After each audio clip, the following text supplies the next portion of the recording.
Bienvenidos sean mis queridos amantes del terror a un nuevo episodio de la Horrorpedia. Ya estamos a escasos días de nuestro amado Halloween y estaremos llenos de reseñas e historias terroríficas en los próximos días. Así que manténganse bien al pendiente porque vamos a tener nuestro primer programa especial el día 1 de noviembre.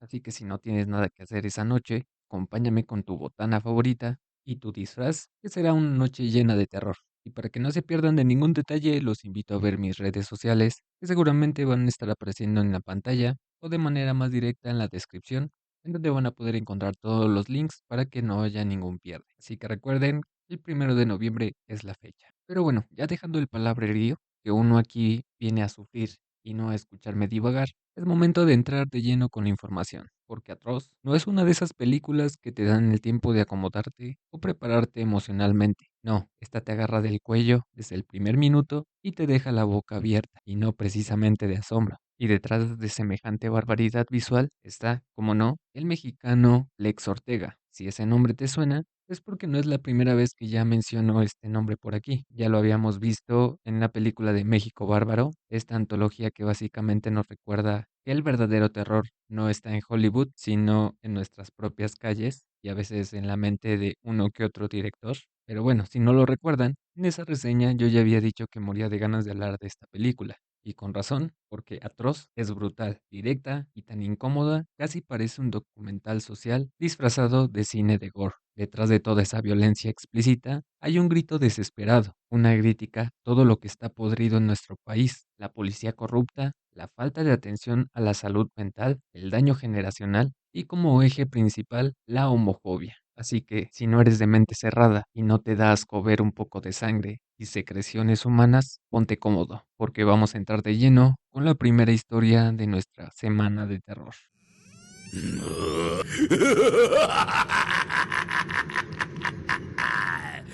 La historia comienza dándonos una vista real de la Ciudad de México, aquellas zonas que no son tan fotogénicas o que la sociedad simplemente decide ignorar, mostrándonos la vida en la calle, el vandalismo, prostitución, crimen. Todo aquello que de muy mala manera se ha vuelto cotidiano para los mexicanos, aventándonos un balde de agua fría al recordarnos que más del 98% de los crímenes cometidos en la Ciudad de México aún siguen sin resolver por falta de interés o quizás por falta de presupuesto. Además, abre con una cita de Rudolf Giuliani, que fue en su momento un alcalde de la ciudad de Nueva York y que dijo, cito, en México puedes asesinar a cualquiera y salirte con la tuya, lo que nos da un breve spoiler de lo que va a suceder posteriormente en la película. De inmediato nos presentan un accidente de auto en donde una persona perdió la vida, aunque afortunadamente habían detenido al culpable que había quedado ileso. Esto es algo bastante común que sucede en cada accidente trágico. A la escena del crimen llega el detective Juárez, que comienza a echar un vistazo en el auto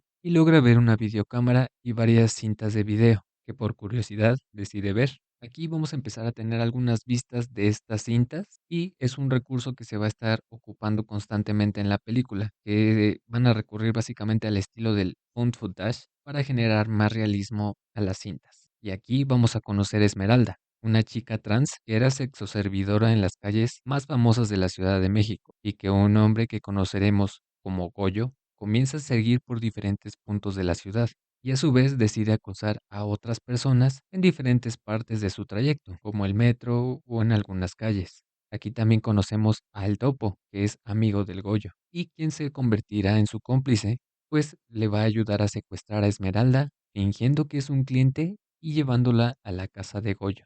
Aquí comenzamos directamente con la tortura. Luego de golpearla, romperle la pierna y de hacerle comer un Duvalín biológico, nos damos cuenta de que Goyo, aunque intente demostrar que tiene un cierto rencor hacia Esmeralda por su preferencia sexual, el atacante parece disfrutar de hacer este tipo de prácticas, como en su caso puede ser la coprofagia y el sadismo. Aunque son prácticas que son físicas, concluyen con el placer de quien las está practicando.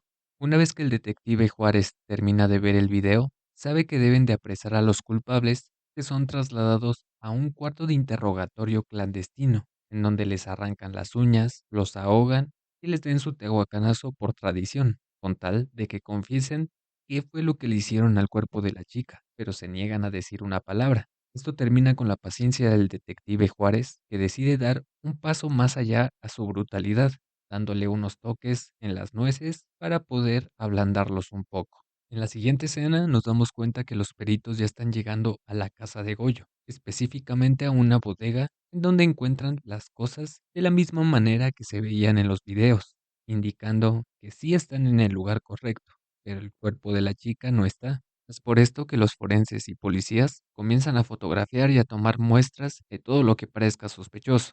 En cuanto encuentran la escena del crimen, toman algunas muestras de cabello y de sangre, hasta que varios policías comienzan a encontrar diversas cintas que el forense comienza a ver. Ahí nos vamos un poco al pasado, en donde descubrimos que Goyo tenía la afición de documentar todo lo que le despertaba algo en lo sexual, y es así que va a un club de strippers en donde conoce a Jenny, una bailarina que al inicio lo único que le ofrece son sus servicios por una remuneración. Lo interesante de este primer encuentro es que nos enmarca perfectamente cómo es el nacimiento de un nuevo fetiche, pues Jenny le menciona a Goyo que está menstruando y que ya son los últimos días de su periodo, con el fin de que no hubiera ningún problema con el cliente. Este acepta y proceden a realizar el acto. Sin embargo, llega el punto que con el movimiento logra salir un poco de sangre, generando una excitación insaciable a Goyo que termina por embarrarla en su cara, manos y en el mismo cuerpo de Jenny. Esto genera una especie de obsesión en Goyo, que después de terminar su servicio decide esperar a la bailarina afuera de su club, ofreciéndole un aventón para intentar establecer una relación con ella. Y vemos que lo logra, ya que después ya no es necesario que Goyo utilice los servicios de las señoritas, pues solo está interesado en conocer a Jenny, con la que está teniendo encuentros sexuales recurrentes.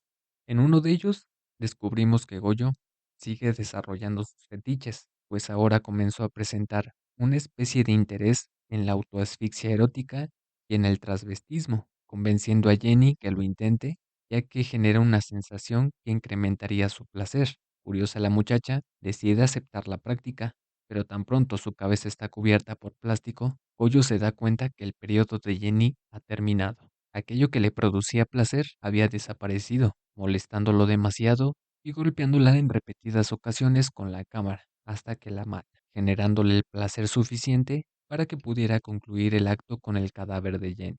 De hecho, aquí Lex menciona en una entrevista que tuvo hace varios años cuando salió la película, que estuvo teniendo una investigación bastante profunda sobre asesinos seriales. Y aquí, dentro de sus investigaciones, dio con el nombre de Jerome Brudos, que es un asesino conocido bajo el alias de El Coleccionista de Zapatos, que era un asesino serial que, a pesar de tener una vida normal, tenía sus ratos para poder secuestrar chicas por bastantes días, torturarlas de manera extrema y todo lo que les hacía lo documentaba. Entonces, en este caso, pues fue como parte de inspiración para poder crear al personaje, aunque también tomó referencias de otros asesinos, como el nombre de Goyo, que si no le suena este nombre, es mejor conocido como Goyo Cárdenas, un asesino serial mexicano, conocido como el estrangulador de Tacuba. Sin embargo, en esta parte en donde ya está metiendo un poco más de fetiches sexuales, ya está teniendo un parecido con Dennis Ritter, o mejor conocido como B.T. Cage, y no por nada el mismo alias, que era Bondage, Torture and Kill, y que prácticamente tenía el mismo modus operandi. Secuestraba mujeres con tal de poder realizar ciertas prácticas sexuales que a él le producían placer. Después las torturaba de maneras inimaginables para posteriormente darles muerte. Entonces, en este caso siento que tomó más inspiración que solo de un asesino y podemos darnos cuenta del calibre de investigación que hizo sobre este tipo de asesinos seriales. Una vez que la cinta termina, volvemos con el forense, que está muy impactado por el crimen que acaba de ver. Sin embargo, aquella bodega contenía más información que la que Goyo le hubiera gustado que saliera a la luz, encontrando un cassette que estaba muy bien escondido, como si estuviera ocultando algo. Y bueno, como ya parte de la evidencia, la cinta es trasladada al penal de reclusos, en donde ya estaba internado este Goyo. Ahí el detective Juárez está analizando las declaraciones y las cintas del asesino que le provocan mucha gracia, ya que Goyo había mencionado que dentro de su infancia y crecimiento había sufrido de varios abusos físicos y mentales por parte de sus padres, tratando de pasarse como una víctima y siendo uno de los motivos principales para que éste se transformara en asesino, lo cual de cierta manera tiene sentido, como en tantos casos que ya hemos analizado, Vemos que un asesino, una persona va desarrollándose por las condiciones que va teniendo día con día. Aunque esto no es un justificante para sus acciones, sí tiene una gran relevancia para que se formen este tipo de personas. Y esto que les menciono lo deja bien en claro Juárez. En vez de sentirse empático con el agresor, busca de cualquier manera hacerlo entrar en razón para que confiese toda la verdad. Y para lograrlo le enseña el cassette que habían encontrado en su bodega, mencionando que contiene algunos recuerdos que es posible que no sean del todo buenos para él. Y aquí vamos a volver a regresar más al pasado para encontrarnos con un Goyo adolescente y que aún vivía con sus padres, que están muy enojados con él, en especial su papá, que está en su cuarto buscando algo con mucha desesperación, hasta que encuentra varias revistas y DVDs pornográficos, pero de contenido gay. Esto termina dejando en shock a ambos padres, que se muestran bastante homofóbicos al respecto, y que ahora van a intentar rescatar, entre comillas, a su niño. Y bueno, vaya que lo intentaron de todo, ya que su papá lo lleva a la zona de prostitución, donde le contrata a una señorita para que, en palabras de su papá, lo transforme en hombrecito. Pero como era de esperarse, las mujeres no eran algo que le llamara la atención a Goyo, por lo cual no pudo concluir con el encargo, haciendo estallar a su padre, que lo lleva a su casa para propinarle una golpiza. A partir de esta ocasión, las cosas serían diferentes, pues con la realidad muy distorsionada, su papá le da un regalo que contenía varias pelucas, vestidos, lencería y dildos de gran tamaño, humillando a su hijo y obligándolo a que se ponga la peluca. Sin embargo, la agresión es interrumpida por la hermana de Goyo, Daniela, que aunque no quiere, tiene que escuchar las golpizas y los gritos de su hermana. Ya con el enojo encima, su padre la obliga a irse para que continúe la agresión en contra de Goyo. Y aquí viene la peor parte, ya que continúa obligándolo a que se ponga el vestido, pidiéndole que se desnude.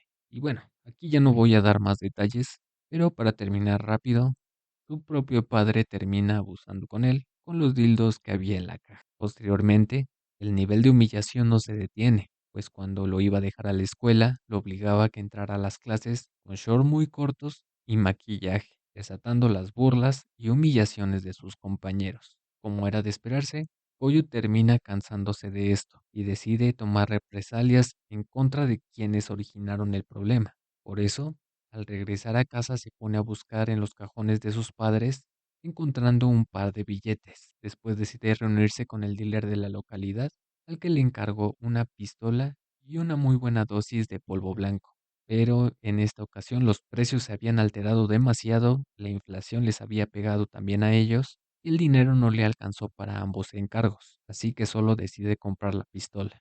Pero para llevar a cabo su plan, sería necesario contar con ambos artículos, tomando la decisión de asaltar a un turista que iba llegando a la ciudad, pero luego de que lo despojó de su dinero y sus pertenencias, sin temor alguno, decide detonar el arma, quitándole la vida. Pero bueno, esto solo servirá para completar el presupuesto y regresa con su vendedor para que le surta la sustancia requerida. Luego vuelve a casa, en donde revuelve el polvo con un poco de café, y así sus padres no se darían cuenta qué fue lo que los golpeó. Una vez inconscientes, nos damos cuenta que su hermana también lo está apoyando para cumplir su venganza, ya que mientras ella graba, Goyo somete a sus padres y los amenaza con una pistola. A pesar de esto, su padre aún tiene la valentía para confrontar a Goyo, y lanzándole sus últimos comentarios hirientes, le dice que no tiene el valor para poder hacer ese tipo de cosas, pero la decisión ya está tomada, así que obliga a su madre a que se ponga un suspensorio con un dildo de gran tamaño, envuelto en alambre de púas y con una cámara, esto con el fin de que abusara de su esposo con toda brutalidad y quedara documentado. Cuando la venganza ha concluido, podemos ver que el cuerpo de su padre y su madre han sido profanados con el fin de humillarlos, tanto como lo hicieron con él, y con la habilidad de un cirujano plástico clandestino, decide intercambiarles sus aparatos reproductores, logrando confirmarnos que estos dos locos en realidad sí son familia, pues al estar presente ante brutal homicidio, los hermanos terminan por excitarse y deciden proceder al incesto. Cuando están en la sala, lejos de los cuerpos, vemos que su hermana había tenido algún tipo de atracción por Goyo, pero ahora que podrían continuar con el acto, Goyo no podía cumplir con la misión, recibiendo los mismos insultos homofóbicos que le decía su padre. Esto vuelve a encender la mecha para que Goyo termine degollando a la chica y una vez que la sangre comienza a brotar, procede a culminar el acto amatorio con el cadáver de su hermano, lo cual podría demostrarnos dos cosas, que en realidad Goyo no era completamente gay, sino posiblemente era bisexual, ya que no importaba si era hombre o mujer, él solo buscaba un fetiche, en este caso era la sangre, y cuando lo conseguía, nadie podía detenerlo. Una vez que se le refrescó la memoria, el detective Juárez procede a enseñarle un par de fotos brutales de varios homicidios, con el fin de que pudiera reconocerlos. Pero en realidad, estos no los había cometido este Goyo, así que no era responsable por ellos. Es aquí donde el detective le recuerda que en este mundo, aunque te creas invencible, siempre hay alguien más loco o fuerte que te puede poner en tu lugar. Es aquí donde se nos revela por qué hay tanta hazaña por parte del detective con Goyo, pues le muestra una foto de dos hombres que se están abrazando en medio de un cumpleaños. Y una vez que hacemos memoria, nos damos cuenta que uno de esos hombres es el detective Juárez y quien está a su lado es la chica trans Esmeralda, pero en este caso cuando aún no hacía su transición. Aquí en realidad tengo que ser muy sinceros con ustedes y mencionarles que este punto de la película realmente me dejó confundido, ya que no supe si Esmeralda era hermana del detective o fue su pareja o eran amigos, no sé, no se nos revela exactamente qué es eso, yo no la entendí. Así que si ustedes sí, por favor coméntenlo. Pero de cualquier forma, ese era el motivo principal de la venganza de Juárez. También le enseña una foto de su cómplice que ya estando en prisión y viendo los cargos por los que se le culpaba, decidió tomar la vía rápida y desvivirse en su celda. Goyo queda bastante impactado, tratando de procesar la imagen. Pero esto no será posible ya que el detective había planeado reunir a dos viejos conocidos. Y una vez que se abre la puerta, nos damos cuenta que la culpable de los homicidios que se le mostraron en las fotos a Goyo eran responsabilidad de su hermana Daniela, que aunque parecía estar muerta, solo había quedado bastante herida y recordaba perfectamente todo lo que le había hecho Goyo, teniendo un gran deseo de venganza.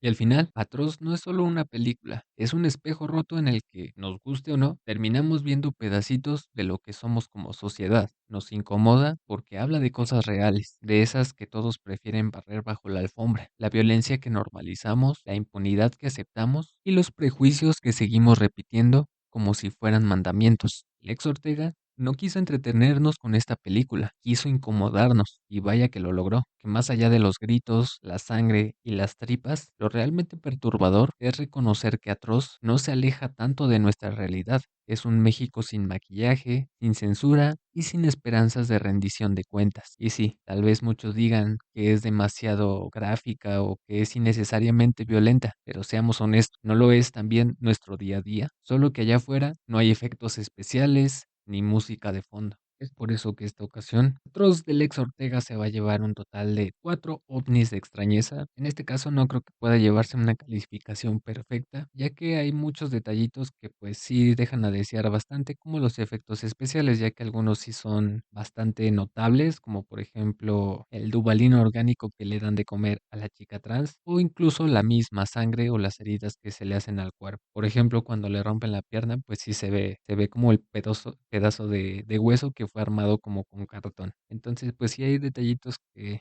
te sacan de la narrativa, pero al final de cuentas, dejándolos a un lado, es una película bastante excelente, con una historia que sí te llega a cautivar. Si es la primera ocasión que la ves, no creo que tengan ganas de volver a repetirla, porque sí es algo que no es para todo el público. Y si tienen buen estómago, pues por favor, dense la oportunidad de verla porque está bastante brutal. Pero bueno, hasta aquí vamos a dejar esta ocasión la reseña de Atroz del Lex Ortega, que tenía ya muchas ganas de hacerla y que incluso me gustaría tener al director Lex Ortega a ver si nos concede una entrevista para hacerle bastantes preguntas sobre estas dudas que he tenido sobre su material cinematográfico. Vi por ahí unas entrevistas en donde menciona que es partícipe de otros proyectos, menciona que customisa figuras de acción y que incluso tiene una banda de Greencore. Entonces, pues yo creo que tiene mucho de lo que podríamos hablar. Y pues nada, vamos a seguir reseñando otras cosas en los próximos días, así que manténganse bastante al pendiente. Por favor, suscríbanse si todavía no lo han hecho y comenten cuál sería la próxima reseña que les gustaría que hiciéramos en este programa. Pero bueno, hasta aquí la vamos a dejar